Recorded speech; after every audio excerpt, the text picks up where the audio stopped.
Assalamualaikum warahmatullahi wabarakatuh. Perkenalkan, nama saya Fathia Jauharatul Masnuna dari program studi Tadris Bahasa Inggris kelas C. Di sini saya akan membacakan kitab Ummul Barohin halaman 21 sampai 27. Yang pertama dimulai dari muqaddimah dan pembahasan hukum akal. Bismillahirrahmanirrahim. Bismillahi kelawan nyebut asmane Allah, iku ar-Rahmani welas ing dalem donya akhirat, iku ar-Rahimi welas ing akhirat bloko.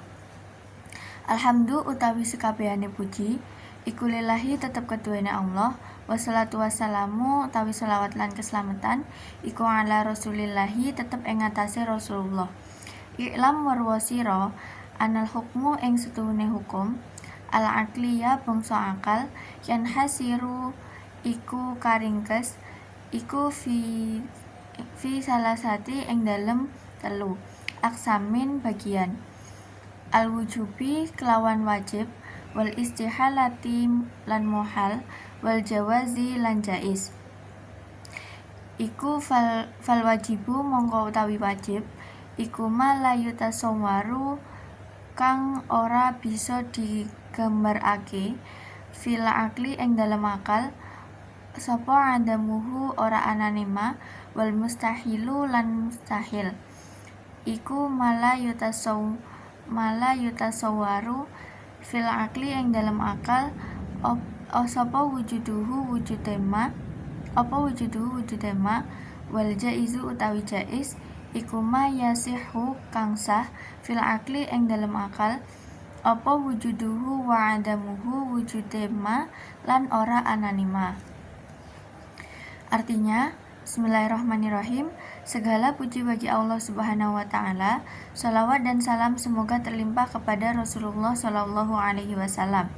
Ketahuilah bahwa hukum akli atau hukum akal itu terbagi dalam 3 bagian, yakni wajib atau pasti, mustahil atau tidak mungkin, dan jaiz atau mungkin. Yang pertama, wajib adalah sesuatu yang menurut akal harus ada dan tidak mungkin tidak ada. Yang kedua, mustahil adalah sesuatu yang keberadaannya tidak masuk akal. Yang ketiga, jaiz adalah sesuatu yang ada dan tidaknya bisa diterima oleh akal. Penjelasannya, mu'allif atau Imam Sanusi mengawali kajian kitab ini dengan pembahasan hukum akli, menegaskan bahwa untuk memahami konsep-konsep tauhid dan keyakinan yang harus dimiliki oleh seorang muslim harus berdasarkan dalil-dalil akal, selain dari dalil-dalil nakli atau teks wahyu. Secara lebih umum, hukum ada 3 kategori, yaitu hukum syar'i atau syariat, adi atau adat, dan akli atau akal.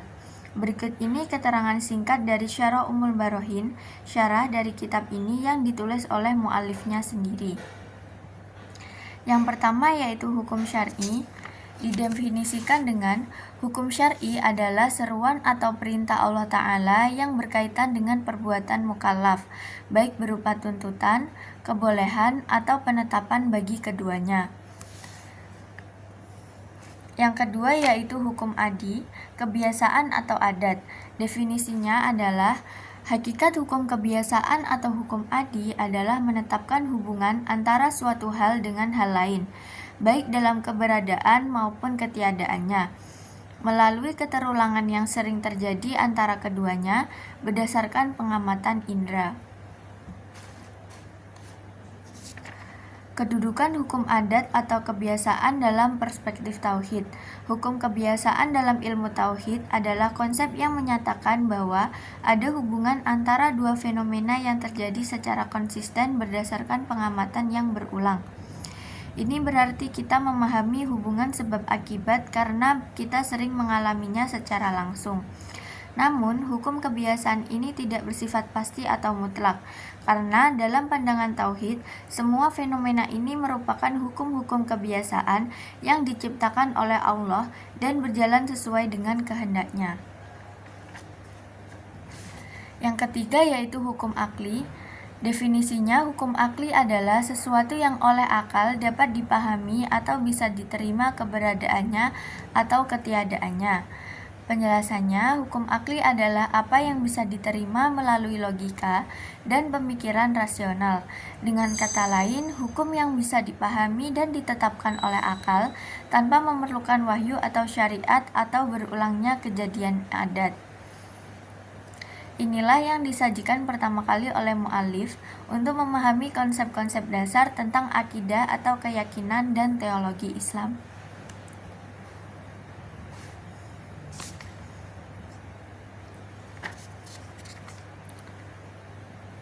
Pembagian hukum akli dibedakan menjadi 3. Yang pertama yaitu wajib akli adalah apa yang bisa diterima melalui logika dan pemikiran rasional.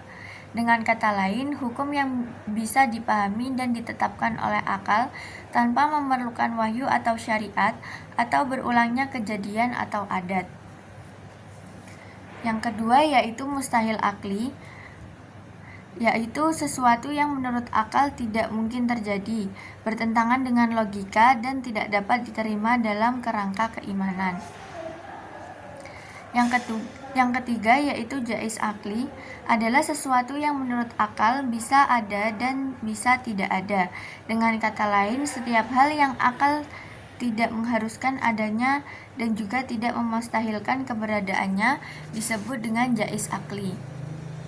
Kesimpulannya, hukum akli berfungsi sebagai alat untuk mengkategorikan dan memahami berbagai aspek akidah melalui pendekatan rasional, dengan membedakan antara yang wajib, mustahil, dan jaiz secara akli. Umat Islam dapat memperkuat keyakinan mereka, menolak konsep-konsep yang bertentangan dengan logika. Melalui argumentasi rasional dapat dipahami pula bahwa mempersekutukan Allah atau menolak ketauhidan adalah tindakan yang tidak logis. Hukum akli juga membantu dalam menjelaskan sifat-sifat Allah yang tidak dapat dipahami sepenuhnya oleh akal manusia yang terbatas, namun dapat diterima melalui logika dan pemikiran rasional. Selanjutnya, kewajiban setiap mukallaf. Wa yajibu ala kulli mukallafin syar'an ay ya'rifa ma yajibu fi haqqi maulana jalla wa azza wa ma yastahilu wa ma yajuzu wa kadza yajibu alaihi ay ya'rifa misla dzalika fi haqqi rasuli alaihi wassalatu wassalam. Artinya, setiap orang yang telah mencapai usia taklif atau mukallaf wajib secara syar'i atau menurut syariat mengetahui sifat-sifat yang wajib bagi Allah, sifat-sifat yang mustahil dan sifat-sifat yang jaiz baginya. Demikian pula, setiap mukallaf wajib mengetahui sifat-sifat yang wajib, mustahil, dan jaiz bagi para rasul alaihimus salatu wassalam. Penjelasannya, mu'alif menegaskan tentang kewajiban setiap individu yang sudah mukallaf, yakni seseorang yang telah dewasa dan memenuhi syarat untuk melaksanakan kewajiban agama, untuk memahami beberapa konsep dasar dalam teologi Islam, yaitu tentang sifat-sifat yang wajib, mustahil, dan boleh bagi Allah dan para rasulnya.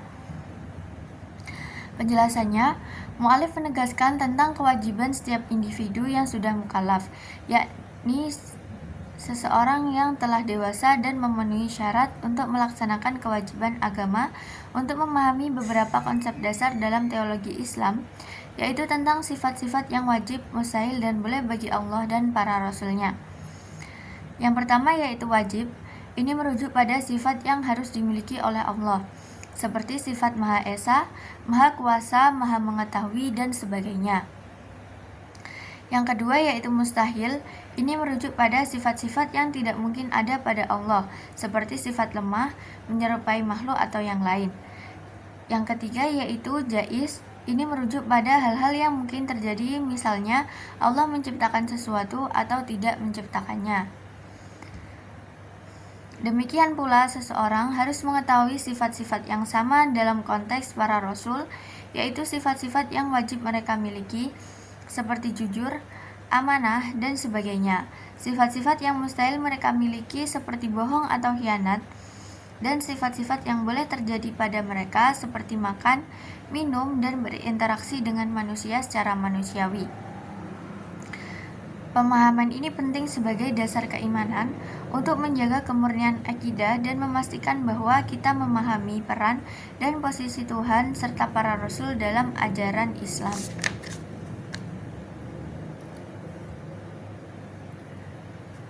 Kewajiban mengetahui akidah berdasarkan dalil. Kata yang digunakan mu'alif adalah mengetahui atau ya'rifa, bukan meyakini atau yajzamu, karena keyakinan ini bisa saja muncul tanpa berdasar dalil atau bukti, sedangkan yang dituntut di sini adalah pengetahuan atau makrifat, yaitu keyakinan yang sesuai dengan bukti. Ini berarti setiap mukallaf diwajibkan untuk mengetahui apa yang wajib, mustahil, dan jaiz bagi Allah dan Rasul-Nya. Dan kewajiban ini bukan hanya sekedar percaya secara membuta, tetapi harus berdasarkan dalil atau bukti yang jelas dan rasional, baik melalui dalil ijmali atau global maupun dalil tafsili atau terperinci. Jika seseorang memiliki keyakinan tanpa dalil, maka keyakinannya dianggap sebagai taklid, dan taklid tidak cukup dalam urusan akidah. Berikut perbedaannya. Yang pertama yaitu ma'rifat atau pengetahuan adalah keyakinan yang pasti dan sesuai dengan bukti. Yang kedua yaitu dalil ijmali adalah argumen yang bersifat global dan sederhana yang cukup untuk meyakinkan seseorang tentang wujudnya Allah dan sifat-sifatnya tanpa harus masuk ke pembahasan filsafat yang mendalam atau rinci. Yang ketiga yaitu dalil tafsili adalah argumen yang lebih rinci berdasarkan bukti, seperti pembahasan tentang sifat-sifat benda dan sifat-sifat Allah yang diperoleh melalui penalaran filosofis. Yang keempat yaitu taklid. Dalam konteks akidah, taklid adalah menerima keyakinan tanpa dalil atau bukti baik tafsili maupun ijmali. Dalam akidah, setiap mukallaf wajib memiliki pengetahuan atau makrifat yang didasarkan pada dalil. Orang awam cukup dengan dalil ijmali, sedangkan mereka yang memiliki kemampuan berpikir lebih diwajibkan mengetahui dalil tafsili. Dalil ijmali adalah dalil yang bersifat global yang cukup memberikan keyakinan dasar. Misalnya, keyakinan bahwa alam ini diciptakan oleh Allah karena alam memerlukan pencipta. Dalil tafsili adalah dalil yang lebih mendalam dan terperinci yang mencakup penjelasan logis serta mampu menjawab keraguan atau syubhat. Taklid tanpa dalil tidak disarankan dalam akidah, meskipun ada perbedaan pendapat mengenai status keimanan orang yang hanya bertaklid. Selanjutnya, kita membahas tentang sifat-sifat wajib bagi Allah. Famimma yajibu limaulana jalla wa azza 20 sifatan wa hiya al-wujudu wal qidamu wal baqa wa mukhalafatuhu ta'ala lil hawadits wa qiyamuhu ta'ala bi nafsihi ay la taftakiru ila mahallin wala mukhassisin wal wahdaniyah ay la thaniya lahu fi dzatihi wala fi sifatihi wala fi af'alihi fahadhihi sittu sifatin al-ula nafsiyatun wahiyya al-wujudu wal khamsatu ba'daha salbiyah. Artinya, termasuk hal yang wajib ada pada Allah adalah 20 sifat. Di antaranya yang pertama yaitu wujud atau ada, qidam atau tanpa permulaan atau tidak berawal, baqa kekal atau tidak berakhir, mukhalafatul hawadis berbeda dengan makhluknya, qiyamuhu binafsihi berdiri sendiri atau yakni tidak membutuhkan tempat atau pencipta.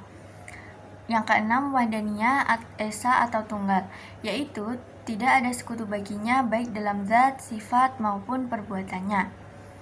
6 sifat ini yang pertama yaitu wujud disebut dengan sifat nafsiyah dan yang 5 setelahnya disebut dengan sifat salbiyah. Penjelasannya, dalam teologi Islam Ahlussunnah wal Jamaah, sifat wajib Allah ada 20, di mana mu'alif di sini menjelaskan 6 sifat terlebih dahulu. Secara keseluruhan, 20 tersebut adalah yang pertama yaitu wujud ada, qidam dahulu tanpa permulaan, baqa kekal, mukhalafatul hawadis berbeda dengan makhluknya, qiyamuhu binafsihi berdiri sendiri tidak bergantung pada makhluk, wahdaniyah esa satu-satunya Tuhan, kudroh kuasa, irodah kehendak, ilmu hayat hidup, sama mendengar, basor melihat, kalam berbicara, kaunuhu qadiron Allah memiliki sifat sebagai zat yang maha berkuasa. Kaunuhu muridan, Allah memiliki sifat sebagai zat yang maha berkehendak. Kaunuhu aliman, Allah memiliki sifat sebagai zat yang maha mengetahui. Kaunuhu hayyan, Allah memiliki sifat sebagai zat yang maha hidup. Kaunuhu sami'an, Allah memiliki sifat sebagai zat yang maha mendengar. Kaunuhu basiron, Allah memiliki sifat sebagai zat yang maha melihat. Kaunuhu mutakaliman, Allah memiliki sifat sebagai zat yang maha berbicara. Sifat wajib 20 di atas terbagi dalam 4 bagian, yaitu yang pertama 1 sifat nafsiyah yaitu wujud, 5 sifat salbiyah yaitu qidam, baqa, mukhalafatul lil hawadis, qiyamu binafsihi dan wahdaniyah. 7 sifat ma'ani yaitu qudrah, iradah, ilmu, hayat, sama, basor, kalam. 7 sifat ma'nawiyah yaitu kaunuhu qadiron, kaunuhu muridan, kaunuhu aliman, kaunuhu hayyan, kaunuhu sami'an, kaunuhu basiron, dan kaunuhu mutakaliman. Yang pertama yaitu sifat nafsiyah adalah sifat yang secara esensial melekat pada zat Allah tanpa memerlukan alasan lain untuk keberadaannya atau tanpa bergantung pada sesuatu yang lain. Satu-satunya sifat Allah yang masuk kategori nafsiyah yaitu sifat wujud. Keberadaan Allah adalah wajib, artinya Allah ada tanpa memerlukan sebab eksternal atau atribut lain untuk menjelaskan eksistensinya. Keberadaan Allah adalah hal yang paling mendasar dan tidak tergantung pada apapun selain zatnya sendiri. Terlepas dari beda pandangan ulama tentang sifat wujud dalam arti teknisnya, yakni apakah sifat wujud itu sebagai ainu dzat atau hakikat zat itu sendiri atau sebagai hal, sesuatu yang berbeda dari zat atau di luar zat. Kedua pandangan ini telah diperdebatkan dalam tradisi teologi Islam dan masing-masing memiliki landasan argumen filosofis yang mendalam. B. Sifat salbiyah. Sifat salbiyah adalah sifat-sifat yang menafikan atau meniadakan sifat-sifat yang tidak layak bagi Allah. Sifat-sifat ini menunjukkan kesucian dan keagungan Allah dengan meniadakan hal-hal yang tidak sesuai dengan kebesarannya. Sifat salbiyah ada 5, yaitu yang pertama sifat qidam atau tidak berawal. Allah bersifat qidam berarti bahwa Allah tidak memiliki permulaan, yang artinya Allah tidak pernah ada dalam keadaan tidak ada sebelumnya. Yang kedua yaitu baqa, kekal atau tidak berakhir. Baqa adalah kekekalan biasa, didefinisikan dengan menafikan ketiadaan yang mungkin terjadi setelah keberadaan. Ketiga yaitu mukhalafatul lil hawadis, Allah berbeda dengan makhluk. Artinya bahwa Allah berbeda secara mutlak dari segala sesuatu yang diciptakannya atau makhluk. Tidak ada makhluk yang menyerupainya dari aspek manapun, baik zat, sifat maupun perbuatannya. Yang keempat yaitu qiyamuhu binafsihi atau berdiri sendiri. Artinya bahwa Allah adalah wujud yang sepenuhnya mandiri dan tidak membutuhkan apapun di luar dirinya untuk ada atau untuk bertindak. Konsepnya yaitu tidak bergantung pada tempat.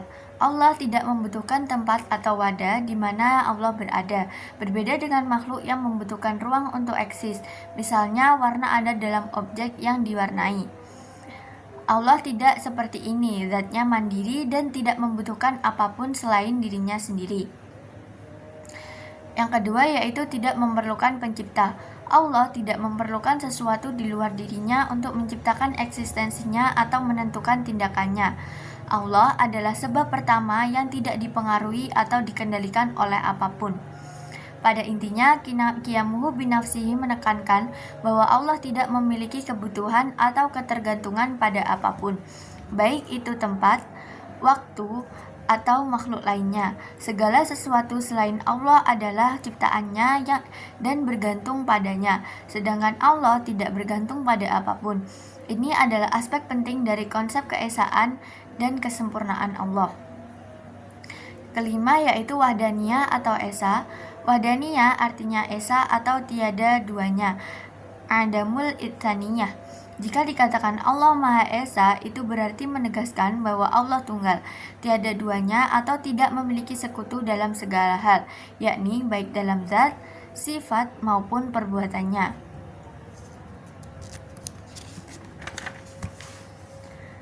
Selanjutnya kita akan membahas sifat ma'ani.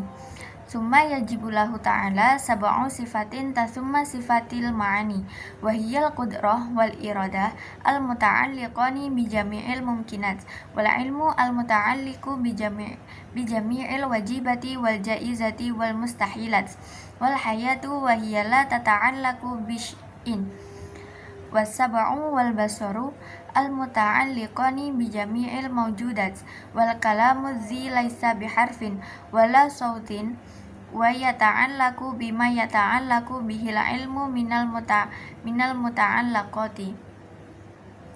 Artinya, kemudian wajib baginya Allah tujuan sifat yang disebut sebagai sifat ma'ani, yaitu kudroh atau kekuasaan yang mencakup atau berkaitan dengan semua hal yang mungkin terjadi atau mumkinat, iroda atau kehendak yang berkaitan dengan semua hal yang mungkin terjadi atau mumkinat, ilmu yang berkaitan dengan semua hal yang wajib, mungkin, dan mustahil, wajibat, jaizat, dan mustahilat, hayat, kehidupan yang tidak berkaitan dengan apapun, tidak memiliki ta'aluk, sama, pendengaran yang berkaitan dengan semua hal yang ada atau maujudat, basar atau penglihatan yang berkaitan dengan semua hal yang ada atau maujudat, kalam atau firman yang bukan berupa huruf atau suara dan berkaitan dengan apa yang terkait oleh sifat ilmu. Terdapat 3 kategori utama sifat-sifat dalam teologi Islam. Yang pertama yaitu sifat ma'ani adalah sifat-sifat yang memiliki eksistensi tersendiri atau mewujudah fi nafsiha, baik sifat tersebut baru atau hadis seperti warna pada suatu objek atau sifat yang bersifat qadim atau tidak diciptakan seperti ilmu dan kekuasaan Allah. Yang kedua yaitu sifat nafsiyah atau hal nafsiyah. Adalah sifat-sifat yang tidak memiliki eksistensi tersendiri tetapi menjadi wajib bagi zat selama zat tersebut ada dan tidak bergantung pada penyebab luar. Dengan kata lain, sifat ini terkait dengan keberadaan zat itu sendiri tanpa keterikatan dengan sifat eksternal. C. Sifat maknawiyah atau hal maknawiyah, sifat-sifat yang tidak memiliki eksistensi tersendiri dan hanya ada karena bergantung pada penyebab tertentu. Sifat ini menjadi wajib bagi zat selama penyebabnya ada pada zat tersebut. Sifat ma'ani berjumlah 7, di mana sifat-sifat ini menggambarkan kesempurnaan Allah dalam berbagai aspek. Yang pertama yaitu kudroh atau kekuasaan. Secara bahasa, kudroh berarti kekuasaan atau kemampuan. Dalam konteks sifat Allah, kudroh diartikan sebagai kekuasaan atau kemampuan Allah untuk melakukan segala sesuatu yang mungkin terjadi atau jaiz akli. Sifat kudroh Allah bersifat mutlak dan tidak terbatas. Artinya, Allah memiliki kemampuan penuh untuk menciptakan atau meniadakan segala sesuatu tanpa memerlukan bantuan dari pihak lain. Yang kedua yaitu irodah. Secara bahasa, irodah berarti kehendak atau kemampuan. Dalam konteks sifat Allah, irodah diartikan sebagai kehendak Allah yang mutlak dan tanpa batas, yang menentukan segala sesuatu sesuai dengan kehendaknya.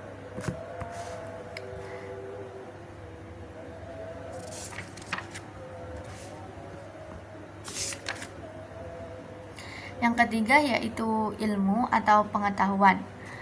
Ilmu adalah sifat yang dengannya sesuatu yang diketahui terungkap dengan sempurna, yaitu tidak mungkin bertentangan dengan realitasnya. Ilmu Allah adalah sifat yang menunjukkan bahwa Allah mengetahui segala sesuatu secara sempurna dan mutlak.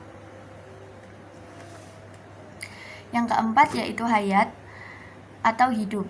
Sifat hayat atau kehidupan adalah sifat yang memungkinkan pemiliknya untuk memiliki kemampuan menyadari atau memiliki idrok atau kesadaran. Dalam konteks Allah, berarti sifat yang menunjukkan bahwa Allah hidup dan memiliki kesadaran penuh.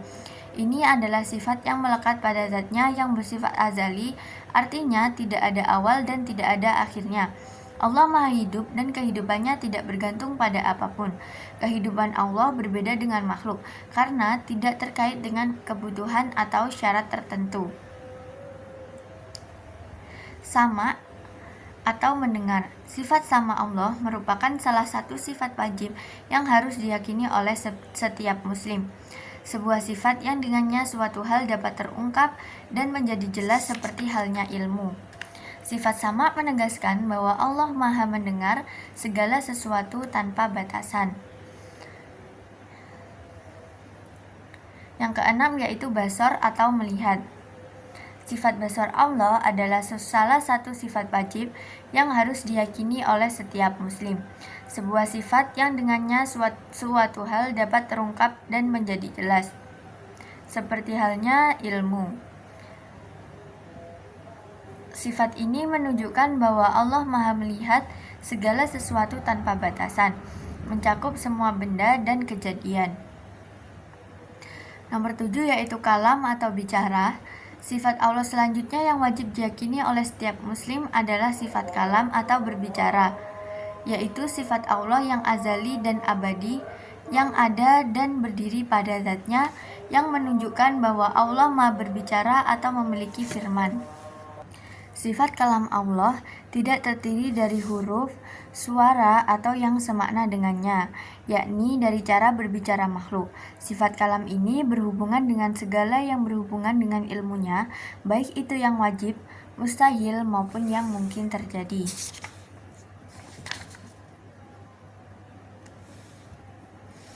Sifat kalam Allah menunjukkan bahwa Allah Maha berfirman dan firman-Nya adalah sifat yang azali dan abadi. Firman Allah bukan berupa huruf atau suara, tidak terikat oleh waktu, serta tidak sama dengan perkataan makhluk. Al-Quran dan kitab-kitab suci lainnya adalah bentuk penjabaran firman Allah dalam bahasa yang dapat dipahami oleh manusia.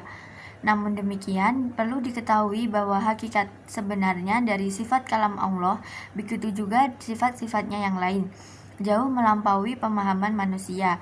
Akal manusia sangatlah terbatas, tidak akan mampu memahami hakikat sebenarnya dari sifat-sifat Allah, sebagaimana ketidakmampuannya memahami hakikat sebenarnya dari zat Allah yang maha tidak terbatas. Oleh sebab itu, mu'alif menegaskan dalam Syarah Ummul Barohin bahwa tidak seorang pun diperbolehkan membahas hakikatnya setelah mengetahui apa yang wajib baginya dan sifat-sifatnya. Secara umum, sifat-sifat tersebut terbagi menjadi 4 bagian, yaitu yang pertama, sifat yang tidak berkaitan, tidak memiliki ta'aluk dengan apapun, yaitu sifat hayat atau hidup. Sifat yang hanya berkaitan dengan hal-hal yang mungkin menurut akal, yaitu ada 2 sifat, kudroh dan iradah. Sifat yang berkaitan dengan semua yang ada 2 sifat, yaitu sama pendengaran dan basar atau penglihatan. Yang terakhir, sifat yang berkaitan dengan semua kategori hukum akal, wajib, mustahil, dan jaiz ada 2 sifat, yaitu ilmu dan juga kalam. Selanjutnya kita akan membahas sifat-sifat ma'nawiyah. Summa sab'un sifatin tasumma sifatin ma'nawiyah wahiyya mulazimatun lisab'il ula wahiyya kaunuhu ta'ala qadaran wa muridan wa aliman wa hayyan wa sami'an wa basiran wa mutakalliman. Artinya, kemudian ada 7 sifat yang disebut sifat-sifat ma'nawiyah, yaitu sifat-sifat yang selalu menyertai atau menetap pada 7 sifat yang pertama, yaitu qadiran, Allah Maha Kuasa, muridan, Maha berkehendak, aliman, Maha mengetahui, hayyan, Maha hidup, sami'an, Maha mendengar, basiran, Maha melihat, dan mutakalliman, Maha berbicara. Penjelasannya, sifat-sifat ma'nawiyah ini adalah sifat-sifat yang menggambarkan keadaan Allah sebagai pemilik dari 7 sifat ma'ani yang sudah disebutkan sebelumnya, yaitu sifat kuasa atau kudroh, kehendak atau iradah, ilmu, hidup hayat, pendengaran atau sama, penglihatan atau basir, dan kalam atau kalam.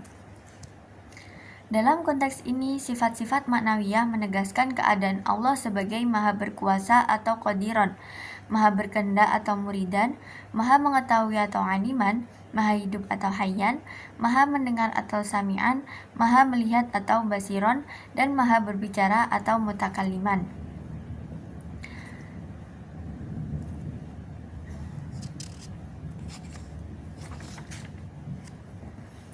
Selanjutnya kita akan membahas sifat-sifat mustahil bagi Allah.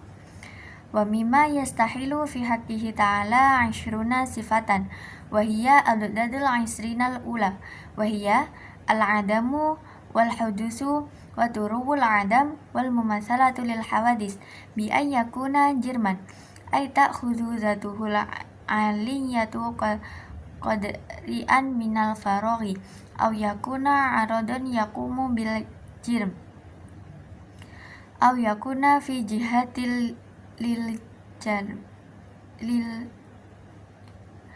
aw lahu huwa jihah aw yataqayyada bimakan aw zaman aw tattasifa zatuhul 'aliyatu bil hawadis aw yattasifa bisighar awil kibar aw yatasaffa bal radi fil af'ali awil ahkam.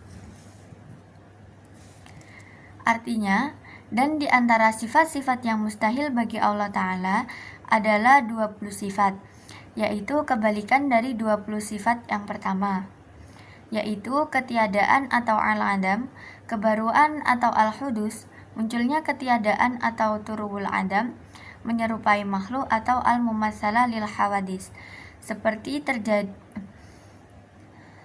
menjadi sebuah benda fisik atau jirim, dalam arti zatnya yang maha tinggi menempati suatu ruang kosong atau menjadi sifat atau arad yang bergantung pada benda fisik atau jirim atau berada di suatu arah tertentu bagi jisim atau memiliki arah atau terikat dengan tempat atau waktu atau zatnya yang maha tinggi memiliki sifat-sifat makhluk atau al-hawadis atau dia disifati dengan kecil atau besar, atau disifati dengan tujuan dalam perbuatan atau hukum-hukumnya.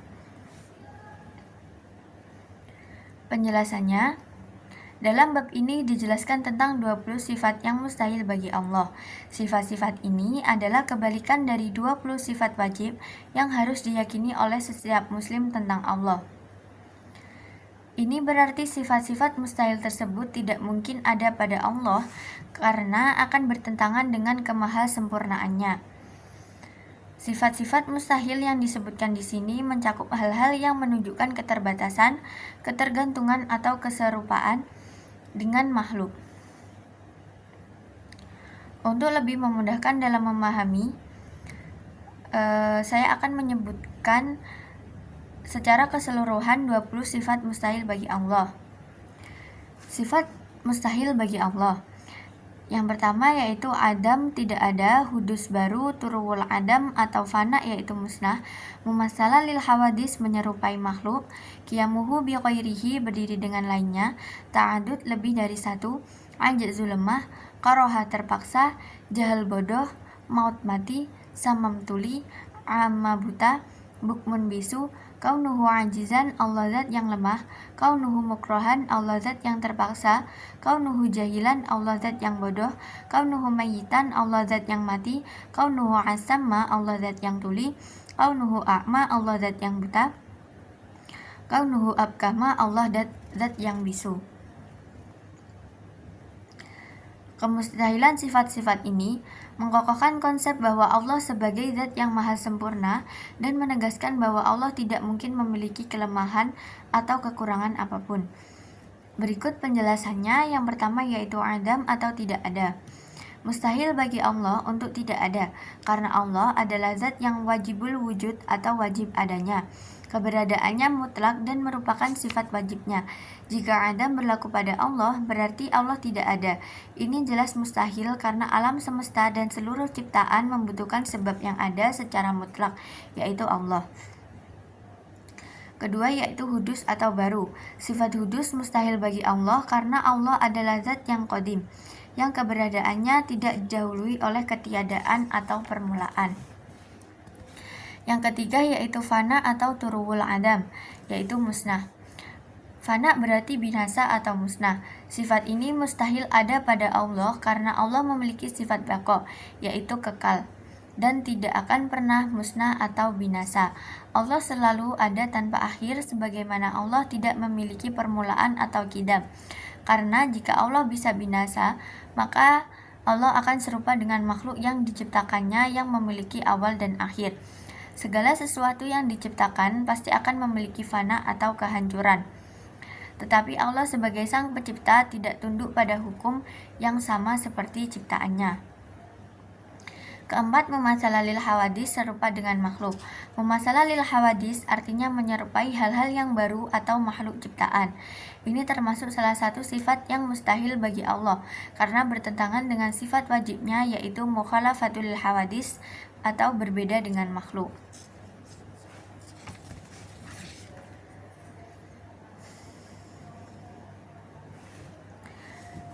Wa kadza yastahilu alaihi ta'ala alla yakuna qa'iman bi nafsihi bi ayyakuna sifatan yaqumu bi mahal aw yahtaju ila mukhassisin. Wa kadza yastahilu alaihi ta'ala alla yakuna wahidan bi ayyakuna murakkaban fi dzatihi aw yakuna lahu mumathilun fi dzatihi aw sifatihi aw yakuna ma'ahu fil wujudi mu'athirun fi fi'lin minal af'al.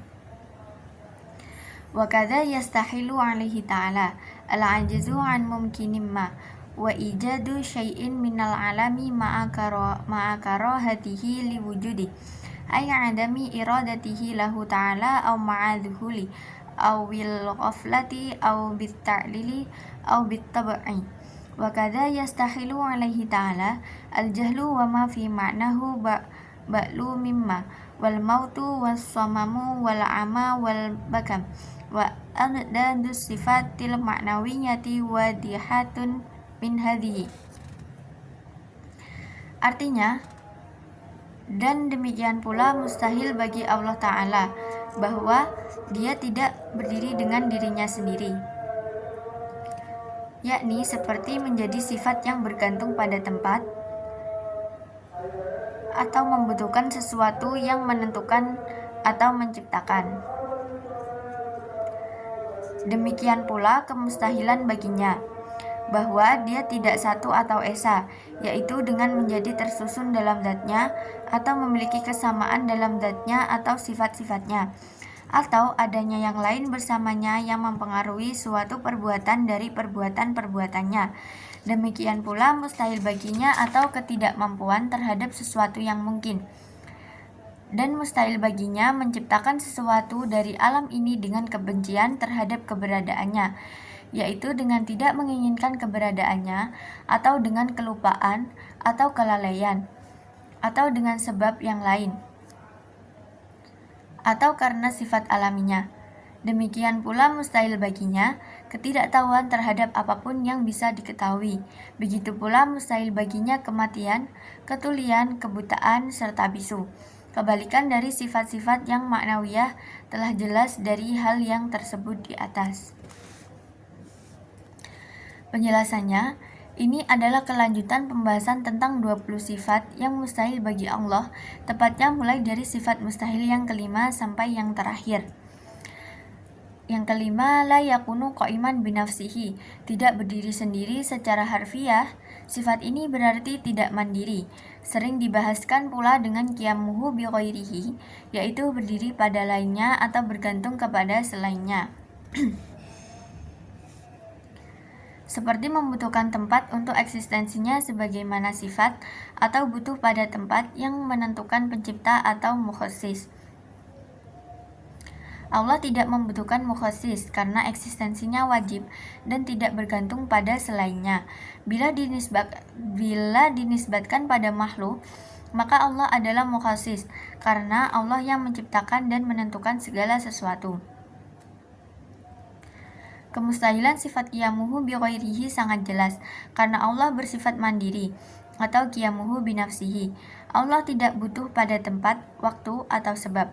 Allah adalah yang menciptakan semua itu, sehingga mustahil baginya untuk bergantung pada hal-hal yang diciptakan olehnya. Nomor 6, la yakunu wahidan atau tidak esa.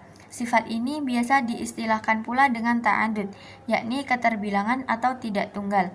Sifat ini mustahil bagi Allah karena menafikan konsep keesaannya atau wahdaniyah, baik dalam zat, sifat, maupun perbuatan sebagaimana telah dijelaskan dalam sifat wahdaniyah.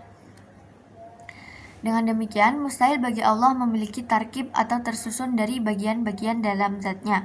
Allah tidak terdiri dari elemen-elemen atau bagian yang berbeda, baik secara fisik maupun non-fisik. Dan Allah adalah satu kesatuan yang mutlak, tidak terbagi atau tersusun. Nomor 7 yaitu ajzu atau kelemahan. Kelemahan atau ketidakmampuan adalah salah satu sifat mustahil bagi Allah karena menafikan kekuasaannya, dan mustahil dua sifat yang bertentangan seperti kekuasaan dan kelemahan bisa berkumpul dalam satu entitas. Kedelapan yaitu karoha atau terpaksa.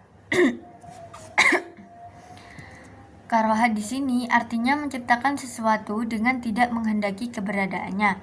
Sifat ini mustahil bagi Allah karena akan menafikan sifat iroda atau kehendak. Kesembilan yaitu kebodohan, jahal atau kebodohan. Mustahil bagi Allah memiliki sifat bodoh, serta segala sesuatu yang masuk dalam kategori kebodohan terkait hal-hal yang sudah diketahui oleh Allah. Yang sejenis dengan kebodohan yaitu dugaan, keyakinan yang lemah, belum pasti, dan bersifat dugaan. Ini dianggap sejenis dengan kebodohan karena tidak mencapai tingkat pengetahuan yang pasti. Kesepuluh yaitu maut atau kematian. Allah mustahil mengalami maut atau kematian karena Allah memiliki sifat al-hayyu yang maha hidup, yang berarti kehidupannya sempurna dan kekal. Kematian adalah sifat yang berlawanan dengan kehidupan yang sempurna dan merupakan sifat yang dimiliki oleh makhluk, bukan oleh Allah. Kematian menunjukkan kelemahan, ketidakmampuan, dan keterbatasan, sedangkan Allah sempurna dalam segala hal. Ke-11 yaitu samam atau tuli. Samam atau tuli adalah kondisi yang menunjukkan ketidakmampuan untuk mendengar yang merupakan sifat kekurangan dan ketidakberdayaan. Sifat ini mustahil bagi Allah karena bertentangan dengan sifatnya yang maha mendengar dan sempurna. Ke-12 yaitu amma atau buta. Sifat amma atau buta merupakan kebalikan dari sifat basor atau penglihatan. Sifat buta juga tidak mungkin dimiliki oleh Allah karena menunjukkan ketidakmampuan atau keterbatasan, sementara Allah adalah maha sempurna dan tidak memiliki sifat kekurangan. Allah memiliki penglihatan yang sempurna, tidak terbatas, dan mencakup segala sesuatu. Allah melihat segala sesuatu tanpa alat atau indera, seperti mata, dan penglihatannya tidak terhalang oleh jarak, waktu, atau apapun yang bisa menghalangi pandangan makhluk. 13 yaitu bukmun atau bisu adalah sifat yang mustahil bagi Allah karena bertentangan dengan sifatnya yang wajib, yaitu kalam, maha berbicara. Jika Allah bisu, maka itu berarti Allah tidak bisa menyampaikan wahyu, perintah, atau berkomunikasi dengan makhluknya, yang jelas bertentangan dengan sifat Allah yang maha berbicara. Dari penjelasan sifat-sifat mustahil di atas, kebalikan dari sifat-sifat ma'ani, maka sifat-sifat mustahil bagi Allah selanjutnya yaitu kebalikan dari sifat-sifat maknawiyah. Dianggap telah jelas, yaitu kaunuhu ajizan Allah zat yang lemah, kaunuhu mukrohan Allah zat yang terpaksa, kaunuhu jahilan Allah zat yang bodoh, kaunuhu mayyitan Allah zat yang mati, kaunuhu asama Allah zat yang tuli, kaunuhu a'ma Allah zat yang buta, kaunuhu abkama Allah zat yang bisu. Semua ini merupakan sifat-sifat kekurangan yang mustahil ada pada Allah karena bertentangan dengan sifat kesempurnaannya. Selanjutnya kita akan membahas sifat-sifat jaiz bagi Allah. Wa amal jaizu fi haqqihi ta'ala fa fi'lu kulli mumkinin aw tarkuhu. Artinya, adapun yang boleh atau jaiz bagi Allah Ta'ala adalah melakukan setiap hal yang mungkin atau meninggalkannya. Penjelasannya, setelah selesai menjelaskan tentang apa yang wajib bagi Allah dan apa yang mustahil baginya, disebutkan di sini kategori ketiga, yaitu apa yang boleh bagi Allah Ta'ala. Adapun yang boleh atau jais bagi Allah adalah melakukan setiap hal yang mungkin atau meninggalkannya. Hal yang mungkin adalah sesuatu yang keberadaannya dan ketiadaannya sama-sama mungkin, bukan wajib akli atau mustahil akli. Maka boleh bagi Allah untuk menciptakan sesuatu yang mungkin dan boleh baginya untuk tidak menciptakannya. Penciptaan dan penelantaran keduanya adalah hal yang jais bagi Allah, bukan sesuatu yang wajib. Sebab jika ada sesuatu yang wajib atas Allah, maka berarti Allah memerlukan hal itu untuk menyempurnakan dirinya. Dan kebutuhan Allah kepada sesuatu merupakan kekurangan, sedangkan kekurangan bagi Allah itu mustahil. Maka tidak ada sesuatu pun yang wajib atas Allah.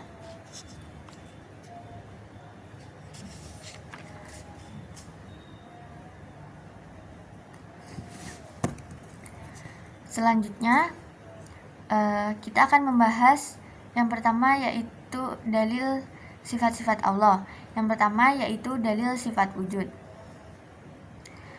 Amma burhanu wujudihi ta'ala fahudusul alam li'annahu law lam yakun lahu muhdisun bal hadasa binafsihi lazima ayyakuna ahadul amrayni al-mutasawwayaini musawiyan li sahibihi rajihan alaihi bila sababin wa huwa muhalun. Wa dalilu hudusil alami mulazamatuhu li a'radil hadisati min harakah awasukunin aw ghairihima wa mulazimul hadisi hadisun. Wa dalilu hudusil a'radi musyahadatu taghayyuriha min adamin ila wajudi wa min wujudi ila adamin. Artinya, adapun bukti keberadaan Allah Ta'ala adalah terjadinya alam semesta atau barunya alam.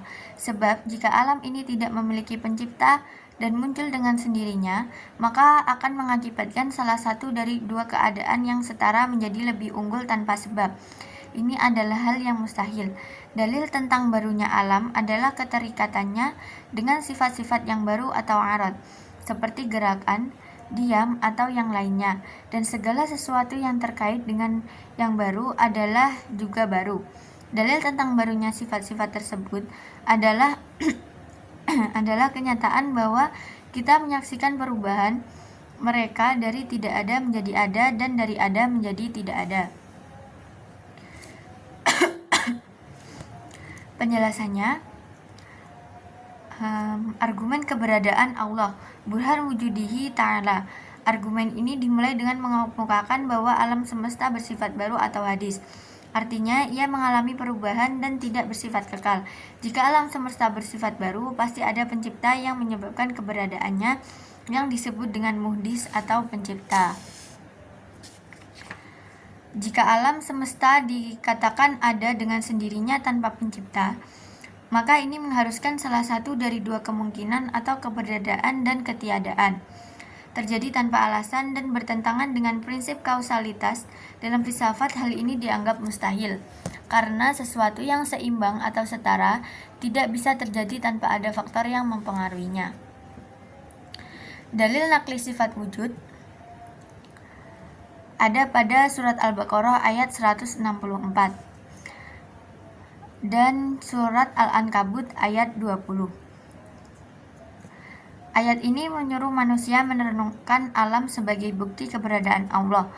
Penciptaan dan keberaturan alam adalah tanda yang jelas akan wujudnya.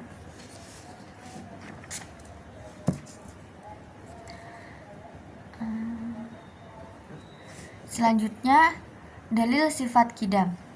Wa amma burhanu wujubil qidami lahu ta'ala fali'annahu law lam yakun qadiman lakana hadisan fayafqiru ila muhdisin fayazamud dauru awit tasalsul. Artinya, adapun bukti kewajiban sifat qidam atau tanpa permulaan bagi Allah Ta'ala adalah bahwa jika dia tidak bersifat qadim atau tidak memiliki permulaan, maka dia akan menjadi sesuatu yang baru atau hadis, dan karena itu dia akan membutuhkan pencipta atau muhdis. Hal ini akan mengakibatkan daur atau lingkaran kausalitas atau tasalsul atau rantai tak berujung, dan keduanya adalah mustahil. Penjelasannya telah dijelaskan sebelumnya bahwa sifat qidam dalam teologi Islam merujuk pada keyakinan bahwa Tuhan harus tidak memiliki permulaan. Dia harus ada sejak dahulu tanpa diciptakan.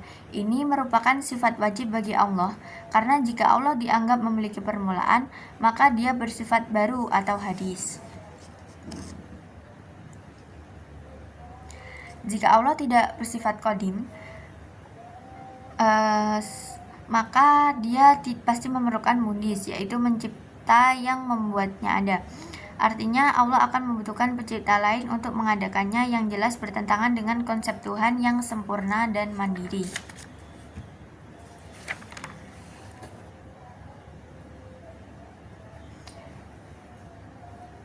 Jika membutuhkan pencipta, ada dua kemungkinan logis yang mustahil, yaitu yang pertama daur, lingkaran atau kausalitas, artinya pencipta pertama bergantung pada pencipta kedua dan pencipta kedua bergantung pada pencipta pertama. Selanjutnya tasalsul, rantai kausalitas tak berujung. Artinya, pencipta pertama membutuhkan pencipta sebelumnya, dan pencipta sebelumnya membutuhkan pencipta lain, dan seterusnya tanpa akhir. Ini juga tidak mungkin karena dalam logika dan filsafat, rangkaian sebab akibat harus memiliki titik awal. Karena daur, lingkaran kausalitas, dan tasalsul rantai sebab akibat tak berujung adalah hal yang mustahil, maka Allah harus bersifat qadim, tidak memiliki permulaan. Dengan kata lain, Allah tidak diciptakan, tetapi Dia adalah pencipta segala sesuatu dan tidak memerlukan pencipta lain untuk keberadaannya. Dalil nakli sifat qidam ada pada surat Al-Hadid ayat 3 dan juga hadis Nabi riwayat Bukhari dari Imran bin Husain. Artinya, ya Allah, Engkau adalah yang pertama, tidak ada sesuatu pun sebelummu, dan Engkau adalah yang terakhir, tidak ada sesuatu pun setelahmu. Dalil sifat baqa, wa amma burhanu wujubil baqa'i lahu ta'ala fala annahu law amkana am yalhaqahul adam la tafa'anhul qidamu likauni wujudihi hina idzin jaizan la wajiban wal jaizu la yakunu wujuduhu ila hadisan kaifa wa qad sabaqa qariban wujubu qidamihi ta'ala wa baqa'i. Artinya, adapun bukti kewajiban sifat baqa atau kekekalan bagi Allah Ta'ala adalah karena jika mungkin Allah bisa mengalami ketiadaan, maka sifat qidam atau tanpa permulaannya akan batal, sebab pada saat itu keberadaannya akan bersifat mungkin atau jaiz dan bukan wajib. Sesuatu yang keberadaannya bersifat mungkin pasti sifatnya baru atau hadis.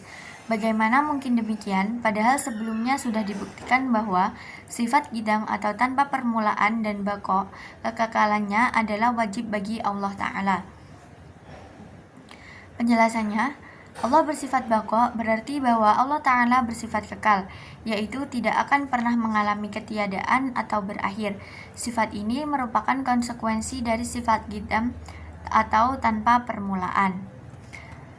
Karena Allah telah dibuktikan bersifat qadim atau tidak memiliki permulaan, maka secara akal Allah juga harus bersifat baqa atau kekal. Jika Allah mungkin mengalami ketiadaan, maka keberadaannya akan bersifat baru dan tidak abadi, yang jelas bertentangan dengan sifat-sifat wajib bagi Allah.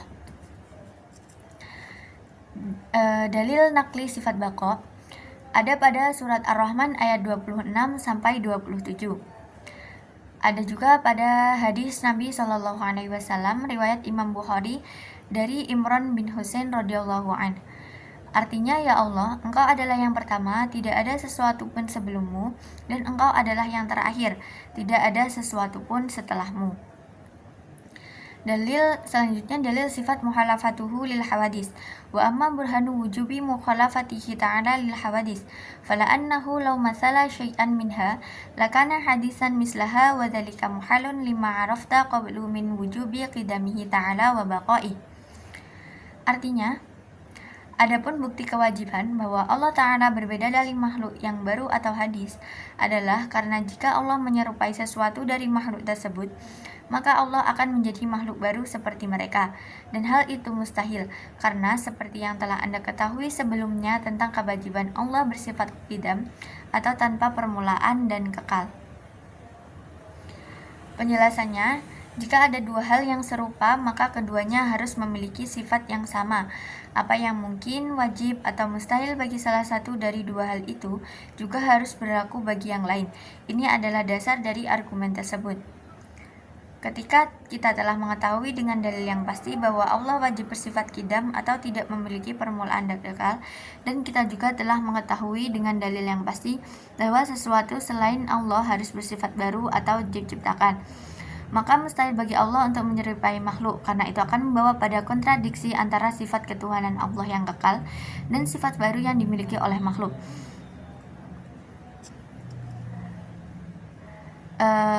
Dalil naklinya yaitu ada pada surat Asy-Syura ayat 11, artinya tidak ada sesuatu pun yang serupa dengan dia. Selanjutnya, dalil sifat qiyamuhu binafsihi.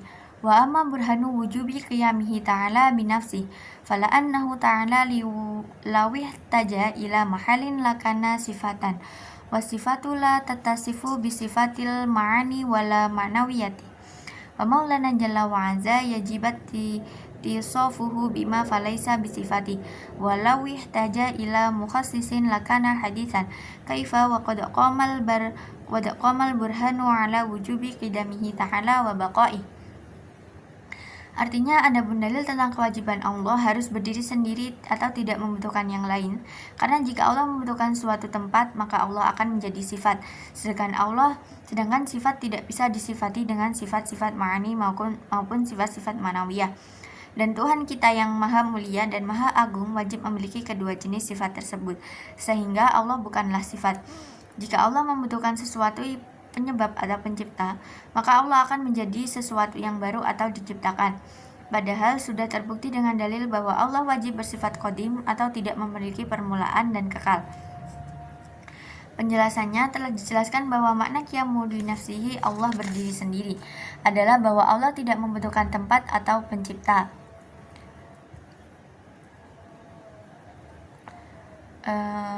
Dalil naklinya yaitu surat Al-Fatir ayat 15.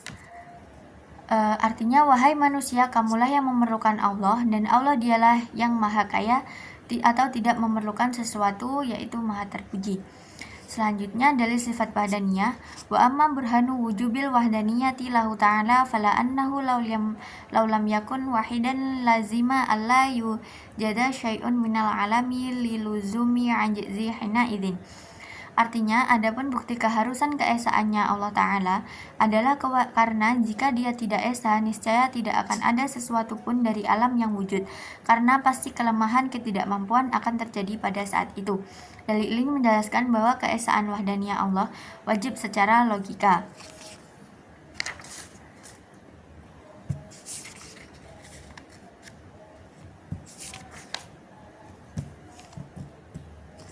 Dalil naklinya yang menunjukkan sifat badaniyah ada pada surat Al-Ikhlas ayat 1-2, artinya, katakanlah dialah Allah yang Maha Esa, Allah adalah Tuhan yang bergantung kepadanya segala sesuatu. Nomor 7 yaitu sifat qudrah, iradah, ilmu, dan hayat. Wa amma burhanu wa jawbiti sofihi ta'ala bil qudrati wal iradati wal ilmi wal hayat. Fala annahu lawin tafa syai'un minha lama wajida syai'un minal hawadis. Artinya, adapun dalil kewajiban bagi Allah Ta'ala untuk memiliki sifat kekuasaan, kehendak, ilmu, dan kehidupan adalah karena jika salah satu dari sifat ini tiada, maka tidak akan ada satupun dari makhluk yang tercipta. Penjelasannya, keberadaan segala sesuatu makhluk tergantung pada Allah yang memiliki sifat kekuasaan atau kudrah, kehendak atau iradah, ilmu, dan kehidupan atau hayat. Keempat sifat ini saling terkait dan tidak bisa dipisahkan. Dalil nakli yang menunjukkan sifat kudrah, iradah, ilmu, dan hayat adalah pada surat Al-Baqarah ayat 20, surat Hud ayat 107, surat Al-Baqarah ayat 29, dan surat Al-Furqan ayat 58. Selanjutnya adalah sifat sama, basor, dan kalam. Wa amma burhanu wa jawabis sam'i lahu ta'ala wal basori wal kalam fal kitabu was sunnatu wal ijma' wa aidan law lam yattasifa biha lazima ayattasifa bi adadiha wa hiya naqaisu wan naqsu alaihi ta'ala mahalun. Artinya, adapun bukti wajibnya sifat mendengar atau sama, melihat atau basor, dan berbicara atau kalam bagi Allah Ta'ala adalah dari Al-Quran, Sunnah, dan Ijma' atau kesepakatan ulama.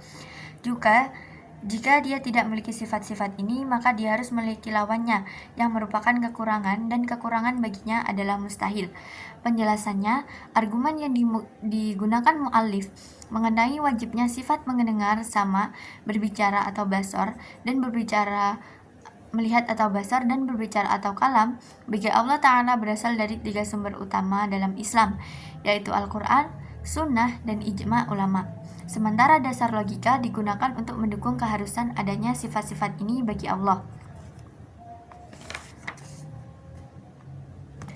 Dalil sifat jaiz Allah.